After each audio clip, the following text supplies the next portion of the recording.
presenting The Wave by LA Top Team. Thank you guys for tuning in to another episode of The Wave, the most interesting show in real estate.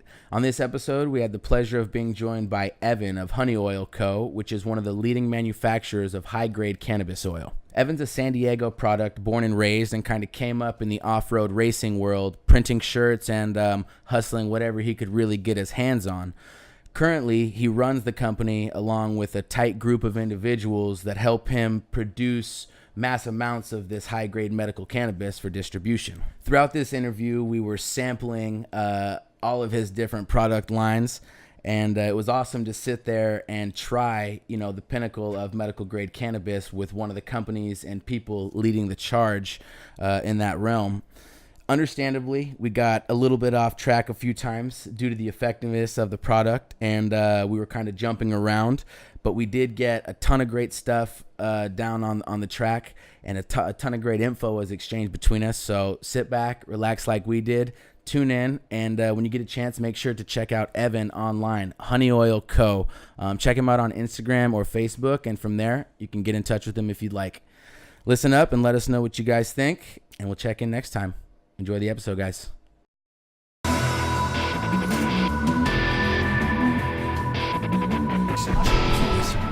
Oh, it moves. It moves. Ah, there we go. Yes, yeah, excuse us while we nerd out over these. That's why I love this shit, though. It's like, am I allowed to swear in all this, or should I mellow that out? No rules. No rules. Okay, bro. I didn't know what was up. No rules at all, man. The only thing real estate about this podcast is that I work in real estate. Yeah, other than that, it's no holds barred, really. There you go. Yeah, man. Yeah, give me the rundown. I don't even fully understand exactly. So you're in real estate, but then you do a show just on other businesses. Yeah. And stuff? So let me tell you a little bit about, since you asked, a little about myself. I flip houses all around LA. I've been doing it for the past 3 years. Had a passion for podcasting. Wanted to start my own. Wanted to figure out how I could incorporate it into real estate. Right. There's dozens of real estate podcasts out there, but they're all very instructional. Kind of thick, not very entertaining, and always jamming something down your throat. So I said, I want to do an entrepreneurial podcast. But then I thought, how does that relate to real estate? It doesn't. Yeah. So I said, I'm going to make a real estate podcast, but I don't want to teach people. I just want to entertain people that are interested in real estate. So I got the show, and it's our handle's Real Estate Show. But like I said, the only thing real estate about it is that I'm in real estate. Have a lot of other interests, MMA, cannabis, activism, just a whole bunch of stuff that I like, so I don't really put rules on the show or what it is. It's just gives real estate professionals an opportunity to know a little bit more about me, see that I'm real, and hopefully bring more opportunity from that. Yeah. And just be a passion project for me. Well, the interesting thing about that actually is that a lot of people I meet in my industry, the cannabis industry, are from real estate. And the thing about real estate is you don't have to be a certain type of person to be in real estate. It's kind of like everybody can be in real estate. So it's like you meet someone that's in real estate, and they're going to have their hand in a lot of other things too. So I think anybody that's listening to your podcast that's into real estate, they're going to be interested in what's going on in other areas too. So, and that's really the goal, is give them an opportunity to. I just left work. I don't want to hear more about, hardcore real estate. Right. But hearing somebody that, I know what they're about, maybe talk about something interesting, I'm on board for that. So that was kind of the thought there. Dope. How about you? Do you like podcasts? Do you listen to any? I was listening to one on the way up here, actually. I was listening to a Tim Ferriss podcast. Dope. I listen to a lot of different stuff on branding. Shout out, Tim. And marketing. We love you. I know you're going to find this someday, and when you do, we fucking love you, dog. There you go. Yeah, so, I like listening to stuff that teaches you something, It's I'm either listening to music or podcast, so that was a good one. A little 2.5 hour drive, just kind of vibing out. Sometimes I don't even fully listen to him. It's kind of just in the background, but you pick that up, Right. He was talking about branding, and I was just kind of hearing in the back of my head, maybe it's sinking in subconsciously or something, but yeah. Podcasting's taken off, man. So you drove up from San Diego then? Yes. Dude, thank you so much for making the trip up. Yeah, no worries, man. So tell me a little bit about the company. You guys are a San Diego-based company? Yeah, we're San Diego-based, born and raised there, myself and the company, essentially. Mm-hmm. We tag a lot of things on the packaging, San Diego grown, and that's not just saying that we grow the cannabis in San Diego, but the brand is grown out of San Diego. We have that San Diego vibe, West Coast vibe, kind of, you know how it is here in California. It's like it's a style in its Super own. relaxed. So I mean, that's kind of the vibe we're going for with the podcast. I was trying to figure out how can we make it Cali relaxed. You know what I mean? Exactly. And you can still be relaxed and be serious about it. You know, it doesn't. well, that's what California's good at, is we just work all year round, but we're still having fun, you know? I mean, and I think that's why, I mean, number one, we're a giant economy in our own over here. Number two, everybody here loves cannabis already. It's like we're going to be booming so fast. And super liberal. Super liberal. So if you don't love it, at least you're accepting of it. Exactly, you know? exactly. So, yeah, man, I hear you there. That's cool. You're growing a brand off that image and that sort of feel. Yep. I feel it. So, born and raised San Diego. Still live there. Yep. Where at? North County, so I'm in Carlsbad right now. Grew up in Encinitas. The brand is kind of all over San Diego. You know, I mean, San Diego's a big place. But definitely more of a North County vibe. It's a little bit more mellow up there. It's not quite downtown, not quite PB. You know, not East County. Yeah, exactly. It's like it's a whole it's a little bit more professional, higher end vibe, I'd say. So that's kind of where we grew it out of. We got a good clientele out of there, and I think when people hear that we're from that area, they're kind of like, okay, this is a good brand, you know, good people, good area, like putting out a good product. So homey vibe, like a homey. And we try and carry that through in our marketing and branding and, you know, online and the packaging and all that. How old are you? 30. 30. Okay. And how did you kind of get started using cannabis? I mean, growing up in San Diego, you're surrounded by it. You know, I grew California up. vibe. Yeah, I grew up skateboarding for years and years and years, and everybody smokes in that little area, that little niche. Yeah, so I just kind of grew up smoking with the boys, and you know, always kind of had something going on the side in one way or another. And that was my next question. That kind of tied in. So your childhood, you're a skater, a little skate punk. Mm-hmm. Yeah, eating pretty top much. Ramen, drinking Dr. Pepper. More like California burritos every day, but yeah, you know, and some Mountain Dew maybe. Cool, man. So you went from obviously having it be a part of your culture and the skate culture. At what point did you say, hey, you know, I think this might be something that can catch on, or something that, you know, I want to do for a career, for money and all that? So that actually took a while. But like I said, I kind of always had something going on the side. Like, I've always enjoyed high quality cannabis. I didn't really like paying for it, so I'd always buy a bunch, get my own, and kind of get the rest off to everybody else. But it was always a side hustle, you know. I always had my other businesses or real jobs or whatever, and it was just on the side. I didn't decide to go full kill with cannabis until early 2016, when things were gearing up right before the election and people were voting on you know, yes or no on Prop 64. And when it looked like everything was going that way, I just said, fuck it. I said, let's get in on this before it's too late. Right. It's always been on the side, never gone full kill with it. You know, let's put 150% effort towards this and see what happens. So when you did that at that time, and it still kind of is a slightly alternative lifestyle and choice for work, what were the social implications? Let's say with your friends and all that. I'm sure that wasn't that big, but family. What were the family implications? Saying mom, pop, if they're around, I don't know too much about you, but having that talk and saying, hey, this. I mean, my dad's always been cool about it. My mom wasn't super cool about it when we were younger, but you know, she came around. It's not a big deal anymore. She voted yes for Prop 64, and she doesn't even smoke. You know, she's just tired of the bullshit. No, not a big deal. I'd say the only difference was, I think everybody always kind of knew that I smoked, kind of did stuff here and there, but it was kind of like kept it kind of subtle. Mm-hmm. Once we went for it, I kind of put a couple posts up on everything and said, this is what we're doing. We're going full kill. If you want to be a part of it, hit me up. And I figured, whatever. Maybe I lose a couple friends over it because they're anti, but whatever. I don't know. I don't think I even did. So everybody chose your path at that point. Yeah, and everybody said, man, you should have been doing this a long time ago. And I agree, because this is the most successful business I've had so far. And it just makes me wish I started it 10 years ago instead of keeping it on the side, and I just would have. Well, I was going to ask, when it was on the side, what was the main hustle? Like, the main so the main hustle wage? for me, it was a clothing company that I started right out of high school. Dope. So I started a clothing company called 4130 Clothing. It was an off-road based clothing brand. And speaking of skating from before, what happened is I grew up skateboarding. And in the skateboard industry, there's tons of clothing brands, and it's really art-based. There's a lot of creative stuff, whether it's the artwork on the skate decks, on the shirts, the stickers. It's like, you know, it's very heavily art-based. Mm-hmm. And in the off-road industry, I got into off-roading, dirt biking, racing cars and trucks out in the desert. and there really wasn't any apparel that represented what we were doing in that sport.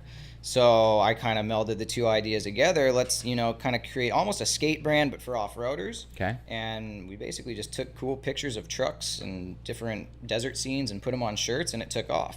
So that's what I was doing from about, I think I was like 19 until 25, 26.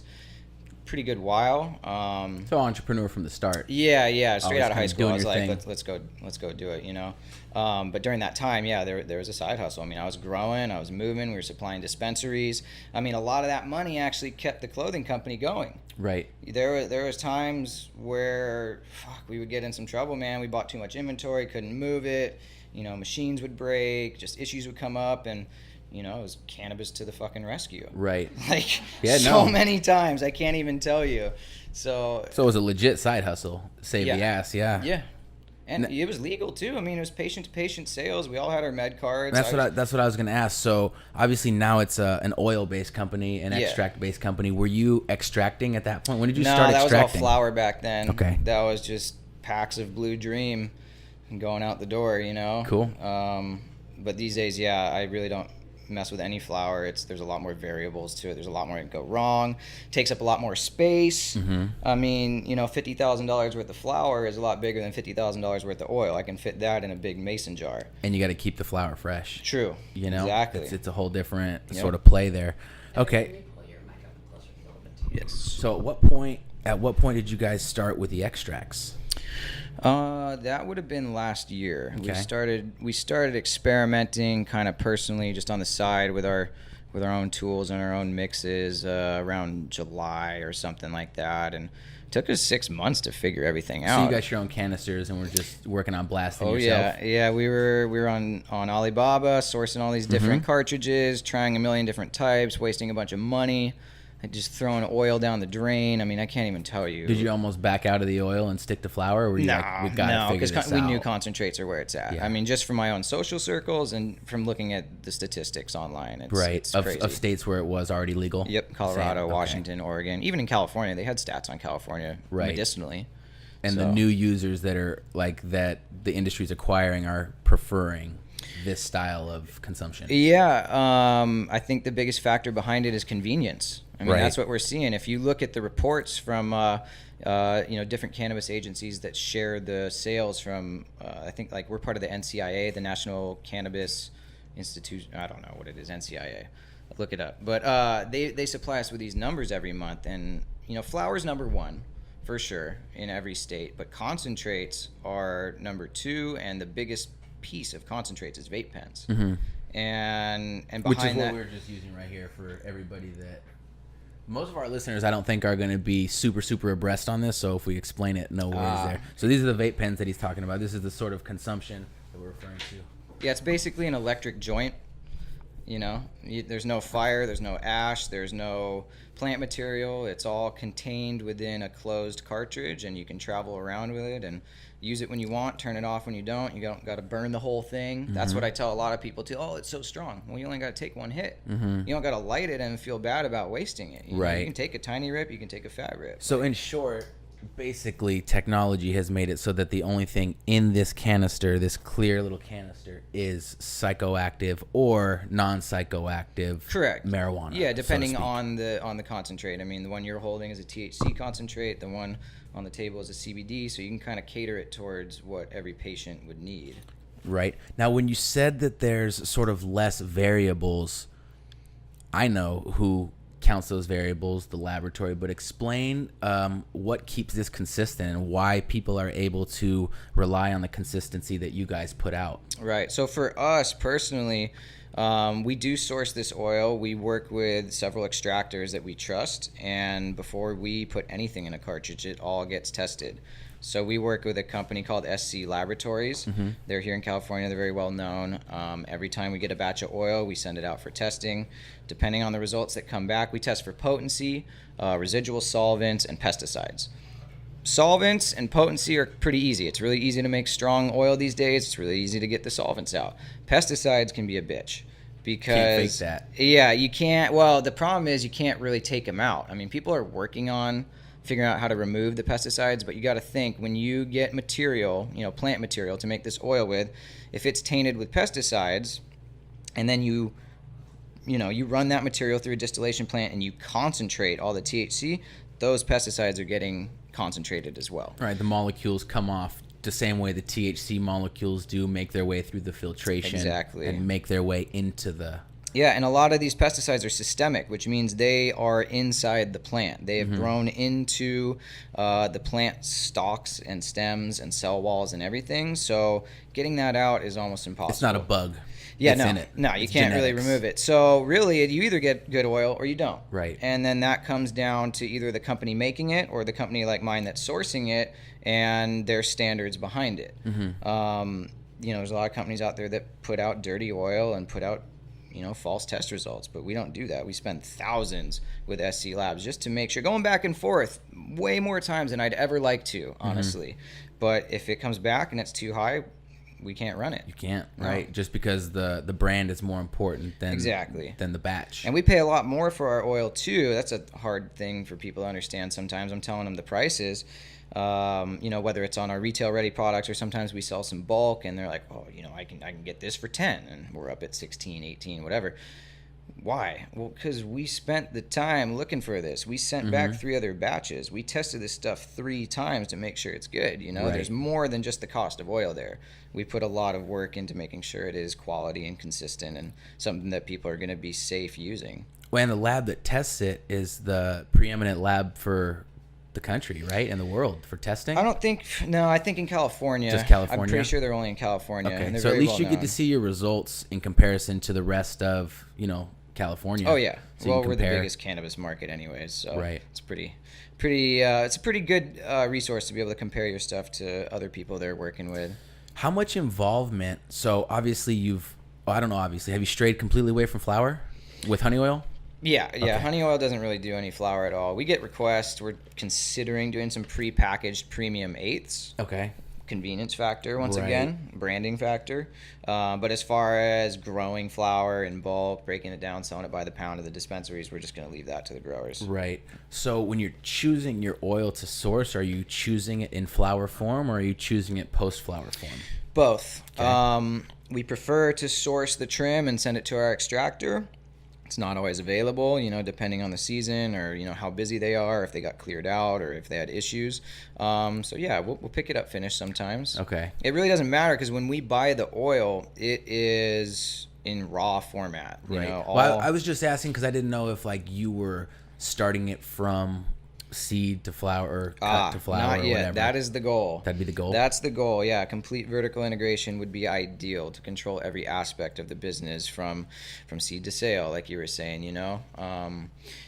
right now, I think in the meantime, we kind of got to take some baby steps. We're doing all the mixing and production and formulation and branding and marketing and packaging and sales.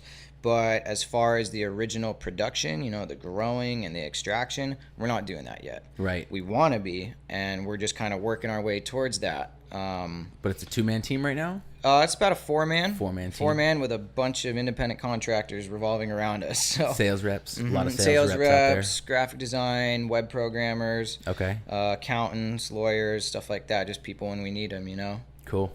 So you and your partner, did you start it with your partner?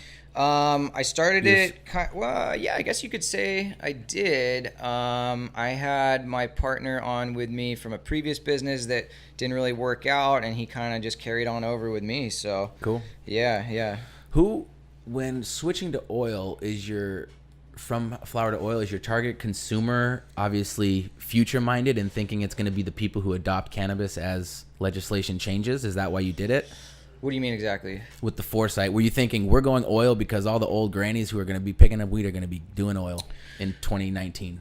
No, the reason I actually went with oil, although that is true, I do think that's the way. That was a long way to say that. I'm sorry, dude. That's all good. I confused the shit out of myself, man.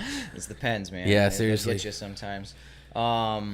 It was more of the fact that I was running an e-liquid company, and I had learned a lot about vaporizing technology. And then I still had the love for cannabis on the side, and I saw things that were missing on the cannabis vaping side of things, and I saw technology and other things I'd learned from the e-liquid side of things I could bring over. So E-liquid's just electronic cigarettes. e-liquid is like nicotine liquid. When you right. see everybody, right. the giant puff clouds. So they're both vapes, they're both vaporizers, but an e-liquid vaporizer is much different than a concentrated oil vaporizer. They're just two different. It's a vegetable glycerin base, right? Yeah, e-liquid is vegetable glycerin, propylene glycol, very fruity flavorings and your liquid nicotine. Whereas on the other side with oil, it's just strictly oil, maybe some terpenes and flavorings, So it's a different type of atomizer inside, different type of technology. And do you stay away from the VG?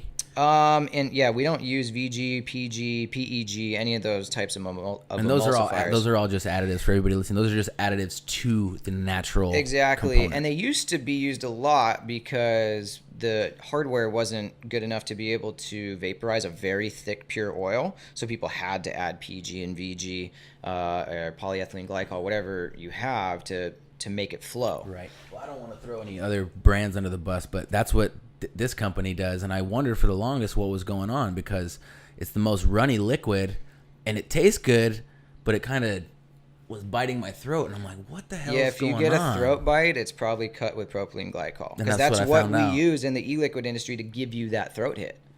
That a cigarette nicotine that grab. Yeah. See, that makes so much sense. That makes so much sense now. Yeah, personally, I don't have a problem with that stuff being used in the oil as long as it's stated. Right. The problem that I have is when people are saying, "Oh, pure 100% cannabis oil," and you look at it and it's just like this liquidy, runny stuff in there. And that's not pure cannabis oil, Right. So, but yeah, there's so many ways to do it. And getting back to it, we brought the technology from the e-liquid industry into the cannabis industry. A lot of people don't know what they're doing. They can make the oil, they don't know how to get the right hardware. Correct. I knew what we were looking for. I see. And I've spent hours and hours and days, nights up till 3 a.m., 4 a.m. with China, just Skyping back and forth, Because you've seen every battery type there is. Yeah. I mean, I worked on a little higher level in the e-liquid industry, and I'm looking at the cannabis. I'm like, why have these guys not caught up yet? Right. They're like 3-4 years behind. But I will say it's moving quicker. When we started last year in 2016 doing research, there was a lot of wick-based cartridges. They have a wicking material. Yeah. Fiberglass. So these have no wick in them. No wick. 100% ceramic. The coil is embedded. That's the wick you're talking about. Yeah, you can literally see the wick in this one. Yeah. But yeah, ours are 100% ceramic heating elements. The coil, the metal coil, is embedded in the ceramic, so no metal ever touches the oil. There's no wicking material to ever burn, so that thing can go dry and it's just going to stop working. Right. It's not going to continue to burn the coil and the wick and whatever, and just give you some nasty smoke or vapor. It would just be ceramic throwing off heat and nothing else. Yeah, it would stop vaping essentially, and be like, okay, time to fill it back up. Yeah. And you can fill these back up. I was just gonna ask. Yep. Disposable or refillable? I mean, they are refillable. We don't heavily market them as such, but for those who want to really kind of nerd out on it, they can take them apart completely. If you want, yeah. Strip them down, soak them in some iso alcohol, let everything melt out, and then give them a rinse, dry them off, and start again. If they want, but then you're not getting the quality of oil that you guys provide in it initially at that point. Yeah, potentially, although they could buy something like this. If you pop that open, there's a syringe full. The bottom pulls out from. Okay, I was gonna say I don't want to. Oh yeah, no, it's all good. So that is a syringe full of oil that you could then. Oh yeah, I have them right there too. But yeah, you could fill up the cartridge. Cool. It's just something you can do. We prefer that they buy a new one, obviously, but I like to be able to give them the option. I don't want to pigeonhole them and make them feel like they're using an Apple product or something where this cord doesn't work with the other one. You got to buy a special dongle or whatever. It's like you can fill the bitch up if you want and throw it on any battery. Yeah, I dig it. Now, I feel like a lot of people don't understand the competitiveness of this because it might be underground and they don't see it, but I've been around it since I was young.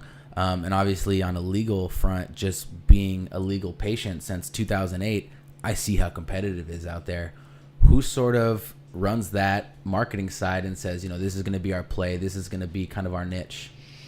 For our company? Yeah. That's me. Cool. Yeah, I drive the brand. I kind of build the feel to it. I feel like that's what I really enjoy doing. That's what I did with my clothing company before. It's like identify something that people like, build something cool around it, and people will flock to it. Mm-hmm. So, yeah, I really take care of most of the branding, the feel for it. I kind of just base it off what I see in the industry. You know, I see that people, they like smoking weed and they like getting high and it makes them feel good and they have fun and they feel cool about it. So give them some cool products to use doing that. Right. And I like that you're transparent. You know, you're saying like, hey, we're a local homegrown company and everything that we use, we want you to see it. You know, like if you want in, we'll show you everything that we're using. Yeah. And that's awesome. So you're the driver of the brand. And like I said, that gets overlooked a lot. Everyone's like, oh, stoners, or oh, drug dealers, or oh, things like that. They don't realize, like, no, these are businessmen. They understand how to supply, demand. They understand how to keep stock. They understand all of that shit. You know what I mean? Have to. When I say they, I mean people operating in the cannabis industry. Sure. Yeah. I think that's definitely a common misconception. But, you know, there's kind of a bit of both. There's a lot of people in the industry that do know what they're doing. They have previous experience in other companies like myself, a whole lot more than me a lot of the times. But then there's plenty of people who really don't know what they're doing. Maybe they can grow weed or make some oil, but that it stops there. Mm-hmm. They don't know how to, you know, do sales calls, maintain communications. They don't know how to do the graphic design, set up the packaging, you know, the But all that stuff you're talking about, take out weed, put in T-shirts. You'd been doing it. And that's why this is working. Right, because you understood that it's not just one part. It's you got to do this and this and this and this and this. And that, I think it's a culmination of like all my previous business ventures and then coming to this. And, you know, this is something I really know. I'm really passionate about. I fully understand. People trust my authority in it. They listen to me because I know what I'm talking about at this point. I feel like a professional in the industry. And it's just like, I don't know, man. It's crazy. I should have gone for it a long time ago. We all say we should have, you know what I mean? But Shoulda, at least coulda. you're there now. And the reason you're on is because this show is supposed to be for people that, you know, take the leap, people that walk on the edge. So the fact that you've done it and said, fuck it, it doesn't matter when you did it. Yeah, I hope that inspires somebody then to, because I was very hesitant. I knew this was the industry. Mm-hmm. It was always good to me. There was nothing ever wrong with it. And in my mind, it was fine, but there was the stigma. And, you know, I didn't want to, like, I don't know, just end up in a spot. You didn't want to label yourself. Yeah, like I didn't that. want to be stuck in cannabis until it was like fully legit. But I just wish that I had not given a fuck about all that and pushed forward heavier than I did while everybody else was and just rolled the dice. But whatever, man. You know, no biggie. Shit, like I said, at least you did it. There's a lot of people that say that for their entire lives. It's true. You know what I mean? 10 years ago, I should have 20 or 30, 40, 50. Fuck, it turns into I never did it. You know? Yeah, I can't say I'm guilty of that, but man, I mean, do you still skate? Not as much as I'd like to. And when I do, I'm kind of just cruising, you know? It's like I'll go skate the boardwalk or skate around the neighborhood. I don't really hit the ramps or anything. Right. Although I wouldn't mind having a mini ramp in our shop, you know, when we upgrade a bit. You make the rules, bro. You can do yeah, what you we're want, getting a mini ramp. You know? I'm building the spine ramp in That's there, right. and we're going to skate it all the time. So, vert skater, street skater? Yeah, I did skate more tranny. Okay. But I really liked mini ramps, you know. We had these 4-foot, and I grew up in Encinitas, so there was the Encinitas YMCA there. Yeah. A lot of professionals. World famous. Tons of professional Huge skaters super grew pipe, up Tony skating Hawk. there. Oh, yeah. Tony Hawk, Sean White, Scheckler, all those guys that yeah. you know you always hear about. They always skated there. A lot of money in skateboarding right now. Yeah, that blew up. A lot of money in Real skateboarding, big. man. Real big. I was so I followed the kid Nigel Houston. Yeah. He's not really a kid anymore, but we used to watch him. He's a Dude's kid. Killing it now. He's got like R8s, Ferraris, mansion does have in quite Laguna. the collection. And it's like, damn, all that money's in skating, huh? Mm-hmm. And then you see Scheckler taking out. He's obviously a very smart business guy who's been able to parlay it into some other things, but god damn, there's money in skateboarding right now. Yeah. Holy shit. I think a lot of that had to do with Deer Dick, you know, with that whole show and Street League and all that. And that's something I still pay attention to. You know, I still probably pull a lot of my branding and marketing influence from the skate industry. I follow all those companies on Instagram. I still watch the videos. Like, are you advertising to them? Not currently, no, but I plan to. Shit out of that Here's how I'm market. going to do it, though. So I've seen some companies fuck this up before. Like, it'll be like a vape company, and they try and start a skate team, their own fucking skate team. You're a vape company, bro. Like, what do you offer these kids? Yeah, like it's not the right fit. So the way that we're going to do it is we're just going to sponsor the right people, because everybody loves weed. You know, you could sponsor anybody with weed, pretty much. Yeah. So, yeah, when we're ready and we kind of have a bit more of a budget and I feel like we can really support these people in the industry the way that I want to be able to do it, we're going to sponsor the right people in the skate industry. We're going to get them in, you know, sponsor the right people in the moto industry, the surf industry, all the action sports. Jiu-jitsu. Sure. Why not? I mean, I don't know if they're big on smoking weed in jiu-jitsu, but I bet the CBD would help. Huge. Oh, yeah? Huge. All right. Well, where isn't weed big? We'll talk about Good that to know. more. Yeah, See, I'm I big didn't in know that. jiu-jitsu. That's one of my pastimes. That's the only reason I know. Big vape companies are sponsoring pay-per-view events, Cannabis sponsoring vape? fighter. Yeah. Really? Yeah. Okay, I'm going to have to look into that. Yeah, dude. I'll tell you what I know. You would recognize them right off the bat. You know all your competitors. But yeah, man, that's been awesome that you take your influence from skating and that ideally you're going to be able to find your way back into it. Because I think a lot of skaters are becoming more health conscious now. Like you're seeing like more of a, like I think there used to be like a skate rat appeal to it, you know. And now I feel like people are like wearing nicer clothes when they skate, eating nicer food to take care of their bodies, stretching so that they can do it for a while. True. You know what I'm saying? A little more clean cut, a little more professional. Yeah, it is moving that way. You definitely still have your skate rat crews. I mean, I think skate rats drive the skate industry, honestly, because anybody that skates was a skate rat at one point, you know? Right. But yeah, I mean, whether it's getting back to skating, for me, it's all in the branding. I love the branding and the marketing. I like creating a brand, you know? So, and that's something we're going to do too. We're not just vape pens. We're not going to be just oil or whatever. Like, we're going to do shirts. We're going to do hats. We're going to do, you know, artwork and posters and all sorts of accessories, smoking accessories, like whatever you can think of that will drive the brand beyond a cannabis product, like we're going to make. Right. Because that stuff we can sell outside of dispensaries too. Sell it online, sell it in smoke shops. I mean, I just saw a big company out of Los Angeles actually get into Zoomies. That was the Jungle Boys and the Cookies collab. I saw the Jungle Boys billboard coming into LA. Yeah. I always wondered what it was, and it said Urban Farms, and I said they're a massive grower out of Los Angeles. It was a macro shot of a nug. It was like just like a purpley, like, oh yeah, just nice and resinous. Oh man, I don't know how long that's gonna last, because I'm pretty sure when the laws kick in, they're gonna limit the types of advertising that can be done, like they did in Colorado. But I've seen those billboards too, and it's fucking awesome. I was super let down in Colorado, man. Like when I went, being a patient here for so many years, going there and experiencing recreational over-the-counter cannabis was like a letdown. Really? The way the edibles come, the quality, That shit's annoying. 10 the milligram. lines, all of it to me, I was just kind of like, damn. Like it was cool. It was cool that other people can experience it, but I was just like, damn, this is kind of like bunk weed. You know what I'm saying? And Yeah, the Colorado Crunch. I mean, so it's known. That's like oh a thing. yeah, it's because of the climate there. You know, it's a lot drier. You're at a higher elevation. You know, you don't have that California weather, and I mean, it's not bad, but you know, a lot of that stuff's coming to California too. I just read something. That's what I was going to ask you yesterday, and I believe the limits on edibles will be 10 milligrams per piece, and you can only have up to 100 milligrams per package.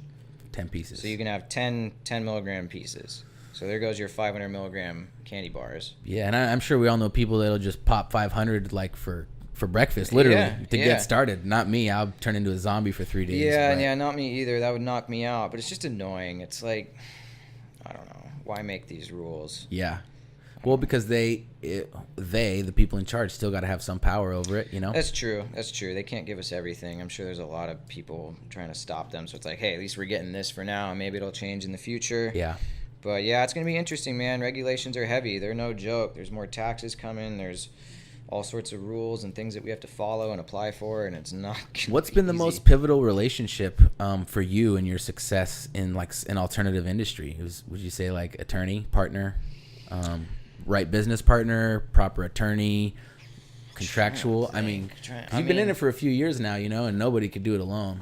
Yeah, and that's what I was going to say. I think the biggest thing that's helped out Honey Oil in general is just the help that I have. You know, my partner, I don't know if he wants me saying his name or whatever on this, but you know, my main partner, he's been by my side the whole time, and he's grown with me, and it's like whatever we need to do, he takes half. And then we start picking up these other people. You know, I got this girl that does our packaging, and she just crushes it all day long. And I got this guy running our deliveries, and it's like sometimes I sit there, I'm like, why are these guys doing this? I mean, obviously we're giving them money, But at the same time, it's, they could get money anywhere. Right. Why are they doing it for us? And I look at it, it's like they like what we're doing. They believe in the brand. They like the style. They support the products. They use the products. We're not selling shit here. Right. There's a lot of companies that sell shit. This is the furthest thing from shit. So it's like everybody that's involved is the most pivotal thing. I think the team is what it is, because there's so much going on. Like, I try and do it all myself. I'm that type of person. I want to do every single little piece. I want to know how it works. I want to be on top of it. I don't want to let anything fall through the cracks. But you got to have the team, man. So, my packager, my delivery person, my formulator, it's like we need graphic designers, we need programmers. I did that the other day. So that feeling that you're talking about of when you look back and you say, why is this person helping me? I did that with Kate. I was like, my shit is so out of order. Why am I even being helped right now? Why is she helping me? Literally, I was thinking that, but it's a good feeling, because then you're like, okay, well, something must be moving in the right direction here. You know what I mean? Because people don't help you unless they believe in it. And I mean, not to say everybody's in it for themselves, but they're only going to help if they see something in it for them as well. Right. They want to grow with you. They want to earn this position. They want to do this cool thing or whatever. It's like, so yeah, when you have a company and people start latching on, as they are with your stuff and my stuff, I think that's when that you're working on a hit. Like buy-in from people you respect is like a great feeling. It's exactly. Like, okay, cool. Yeah. So tell me about the plans with Honey Oil, the actual brand. Obviously, it's getting some legs. You have some people that are buying in and helping out, and people that are seeing the vision. So right now, you're a San Diego-based company. What's the plan to kind of expand and grow and all that? Right. So, yeah, we're running heavily out of San Diego right now. We're just kind of trying to lock everything down in that county, which is large in itself, and then just spreading from there. I was kind of holding sales reps off for a while because we couldn't manage the production. If they start bringing in shitloads of sales, it's like I'm not even ready for it. Right. So I kind of held back on that, but now we've stocked more inventory, and I'm starting to kind of place key reps in different places. We got Donnie up here in LA. She's going to be doing that whole area. I've got Is that your friend Kate? Cool. Yeah, it's Kate's friend. I've got a lady out in the Inland Empire that's doing sales for us. I got a guy down in San Diego. We got a guy in Orange County, and I think we're just, once again, these are people that believe in the company. These are people that came to us. Some of them we knew, some of them we didn't. But they see what we're doing with Honey Oil. They like the product. They know they can sell it. They know they can make money with it. So they're coming to us and saying, what can we do? And we just set them up with a little salesman kit like this right here.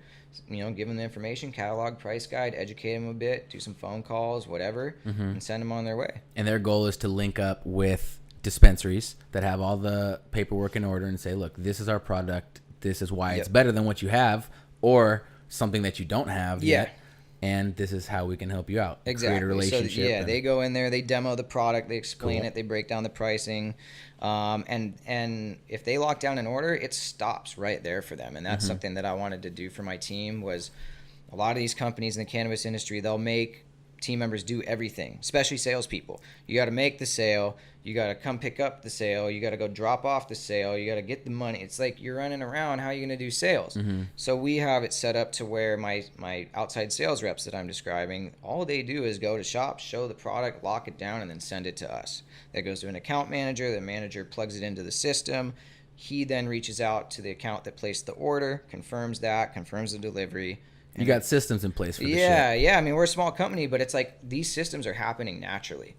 We identify the choking point, which at one point was delivery and sales. We were all doing too much, and I was like, how do we fix this? And I thought about the 3 different sections. You have the sale, you have the management, you have the delivery, and we broke it into those 3 sections with 3 people. And it just flows smoothly now. And it's been going pretty well. And anytime I talk to a new salesman that hits me up, they're like, so how do I do this? Like, how do I get the product and drop it off? I'm like, you don't. Get the What sale. do you mean? I'm like, you go to the next store and you make another sale. Yeah. That's it. You do sales. Yeah, So I dig it. And they hear that. They're like, no way. And these guys are coming from bigger companies. I've swooped some people already. And they're coming on board really soon, like in the next week or 2. And they're like, yeah, our company did not do it that way. Like, they left it all up to us. Well, best of luck with that. I hope it takes off. Yeah, Why don't you give me a little rundown of the sales pack, what comes in it, and sort of the spiel that they would give somebody? I mean, if we were to go out to a store and bring out this little sales pack, I mean, it's nothing We just basically do a little rundown, right? So we pull it out, and the first thing I would explain is the vapes themselves.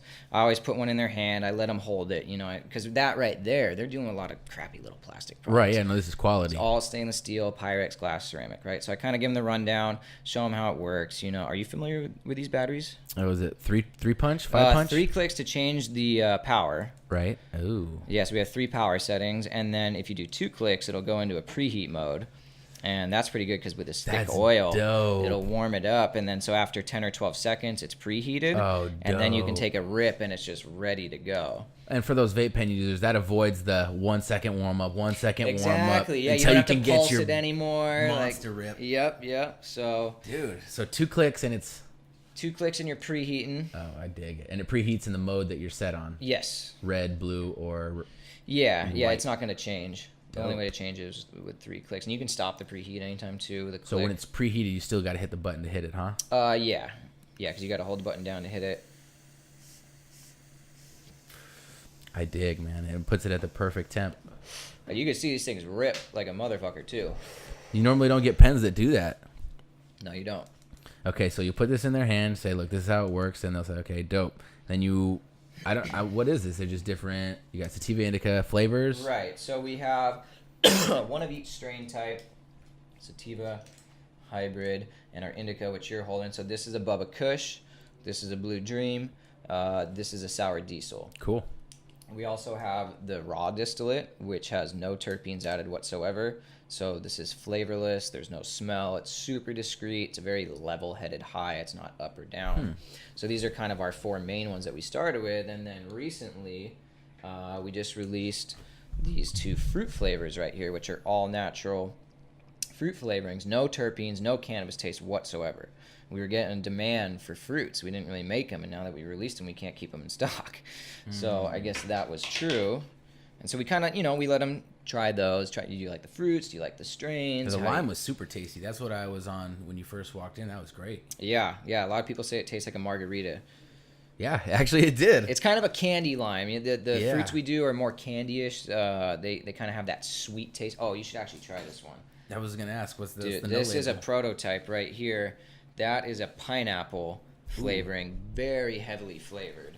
Not something we usually do because we're more about potency than flavoring, but we've been getting a demand for cheaper oil that has gnarlier flavoring, and I'm pretty sure you will agree it tastes like a hybrid between an e-liquid and... Yeah, exactly. It's not quite e-liquid, it's not quite oil, it's like right there in the middle. That is tasty. It's gnarly, huh? Super tasty. Yeah. Man.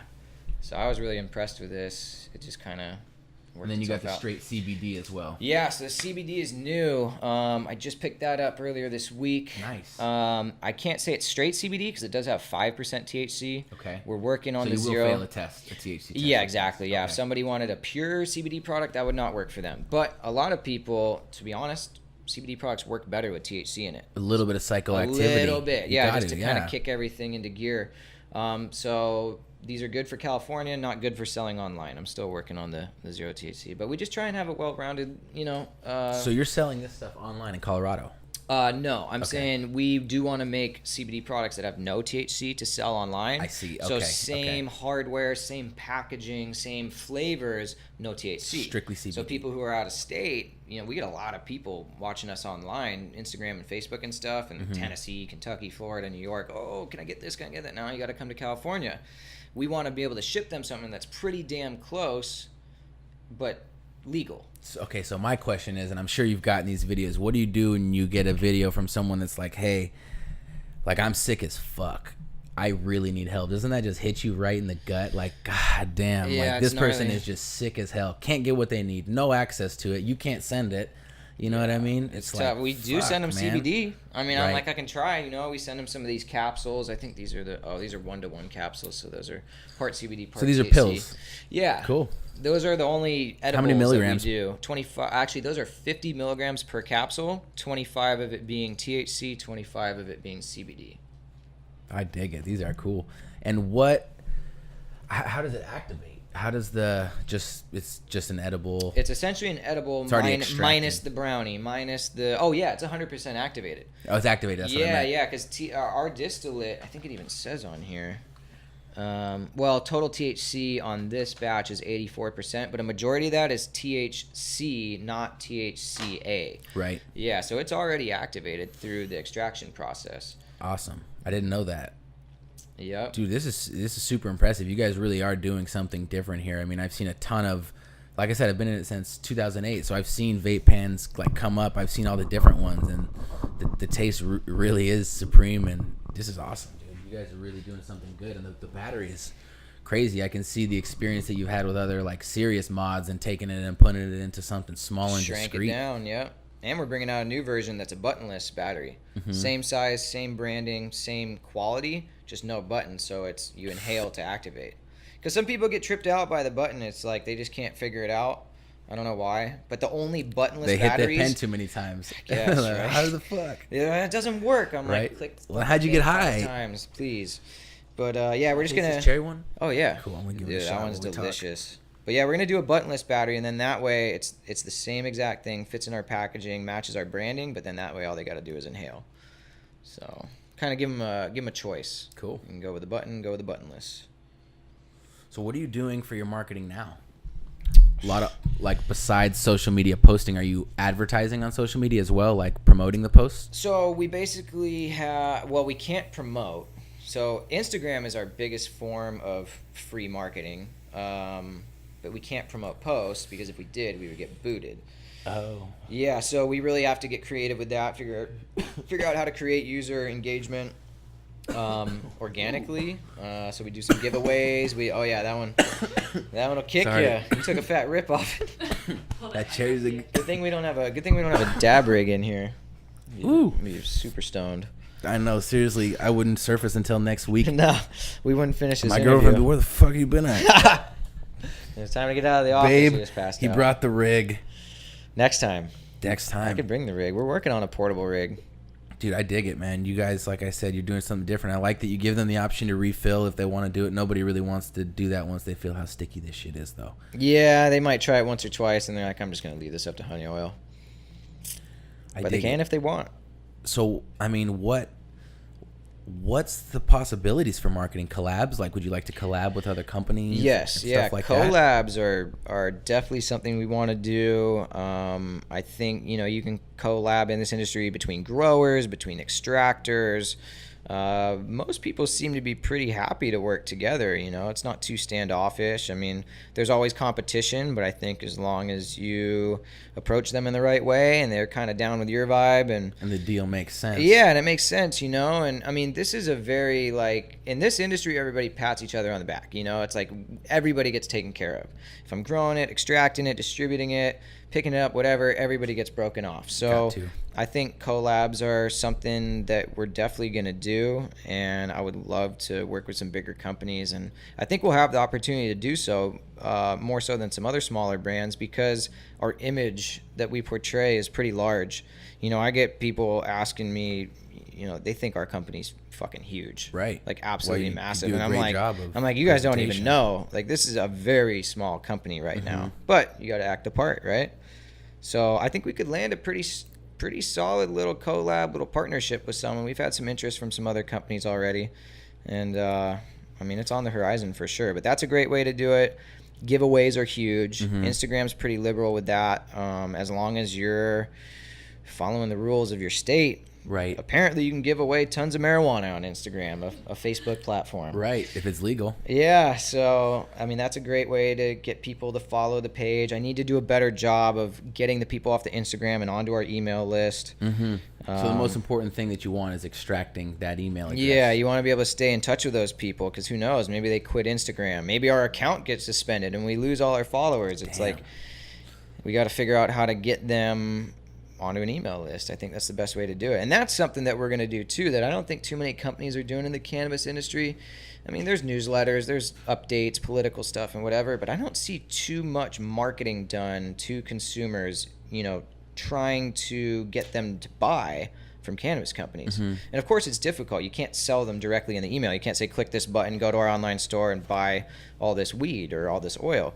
So we're going to have to come up with some ways to drive them into the stores and get these stores to agree to work with us, maybe in some ways that they've never really done before.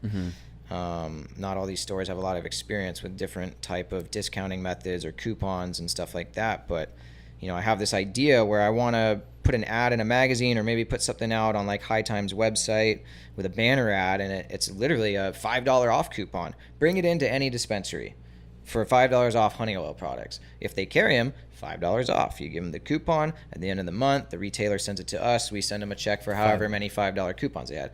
If they don't carry it, well, there's information on the back saying honey oil is running a promotion right now. You could make a bunch of money as your business by us sending you people, so give us a call. I've never seen anybody do that. Just a basic coupon, something like they use in the electronics industry or furniture industry. But I think that might be a super cool and creative way for us to get into new shops. Because, sounds like it. Yeah. Because then the shops could understand that there's demand if they don't supply it right now. Exactly. Like, oh shit, this is the third one I've gotten this month. What's up? I'm going to call If these one or two motherfuckers. people came through, they're probably not going to pick it up. But if they get 10, 20 people coming through the door waving this ticket in the air, little coupon, they're probably going to call us.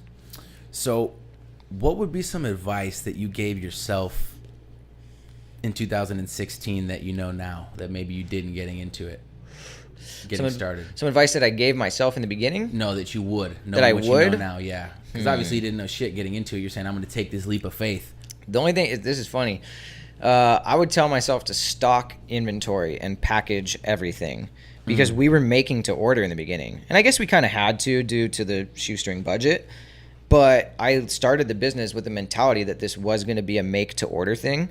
And I didn't anticipate how big the orders would get so quickly, and so we started losing out on sales because we didn't have the inventory on hand to sell. But admittedly, I came off the apparel industry where too much inventory was a bad thing. Right. I was staring at my profits sitting on the shelves because it's stuck in small and triple XL shirts. I can't sell that shit. Right. But in the cannabis industry, I don't think we've made a single product or a single formulation that hasn't sold the fuck out. So I entered saying, I'm going to avoid this issue I ran into before. We're going to make to order. And we're on a 1 week turnaround. Oh, we get an order on Monday. Okay, yeah, I think we can get it to you by Friday. For some reason, people worked with us. But now it's like, now that we stack inventory and it's just so much quicker. Oh, I need 500 cartridges. Okay, cool. It'll be ready in an hour. I'll have my driver out. And it's just boom, boom, boom, boom, boom. So I guess I would have told myself to believe in the industry, believe in what I know, which is that cannabis sells and will never stop selling, and just make a shitload of it. Probably would have grown faster. But, I hear it. But And where can everybody find you online, your company? So we have a website, honeyoil.co. You can definitely follow us on Instagram. No M. What's that? No M. Yeah, that's Okay. honeyoil.co. Perfect. Because some bastard is holding on to honeyoil.com and refuses to even give me a solid price. Right. Or a response back. No, he responds. He's trying to what a get dick. equity in the company and this, that, and the other. I haven't even told him what we do. My friend, listen. Yep. We'll do like this, my friend. Exactly. He's all pushy like that, and I'm just like, God damn, I'm never going to get this. Okay, so you got honeyoil.co. They can find you there. Honeyoil.co, and then our main social media is Instagram, and that's at honeyoilco. All one word, no dots, no spaces, at honeyoilco. Cool, and you do some giveaways, you post stories and stuff like that. Yeah, we have the stories going up every day. I mean, we probably do like 3 to 5 posts a day. Good. We get a lot of compliments on our social media feed. People are asking, who else doing that for you? Me. And you're actually planning the posts and posting them as well? Yeah, so one of the greatest apps I ever downloaded or ever purchased, I guess, or subscribed to, should I say, is Hopper. Are you familiar with that? We use a lot of tools too. Yeah, this is an Instagram scheduling tool. Okay. And you can preload posts and set them to go out on a calendar by day and time, and you can even add your first comment. But yeah, basically that way I can sit there at night and load up 30 posts to go out over the next week. And it's easy to create a little schedule. Okay, we want one product spotlight, one shop spotlight, one weed picture, and a hot chick every day. So you do themes. Yep. And you check mark the themes. Yeah. And does it come to your phone as a push notification or is it auto? It's auto. Oh, dude. So I've only found one other company that did that. It's called busy.io. And awesome. I'm going to look that up. Check out Hopper. Yeah. Cool. And do they charge you like a monthly fee? $20 a month. Perfect. Yeah, it's like nothing. Unlimited or is it different scales up? If it's limited, I wouldn't know. We haven't hit it. Cool. All right. I'm pretty sure. Copper. I wouldn't be surprised if there's like a basic, intermediate, pro package, but we're fine. Well, shoot, man, I really, really appreciate you coming in and giving a breakdown and educating our listeners a little bit about, the industry that they may not know about. And, yeah, spreading the good word, man. Thank you for bringing in some samples. These are amazing. Yeah, I'll have to leave you some. Dude, please do.